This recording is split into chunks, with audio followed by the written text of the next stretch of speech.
आपण एक कविता शिकणार आहे. ते पण मी शिकत आहे. पण मला 2 ऑप्शन त्याच्यातले येत नाही.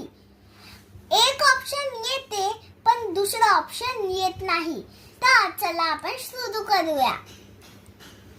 लहान माझी बाहोली, मोठी तिची साहोली, घारे डोळे फिरविते, लुकु लुकु लुकु लुकु ती बघते, उसके गाल फुगविते, नकटे नाक उडविते, दात काही घासत नाही, तोंड काही धुवत नाही, असेच गळपुल मांडिते, मांडता मांडता मोडीते, भात केला कच्चा झाला, वरण केलं पातळ झाले, पोळ्या केल्या परपून गेल्या, तूप सगळं सांडून गेलं, असे भुकेले राहू नका, तांबा कळते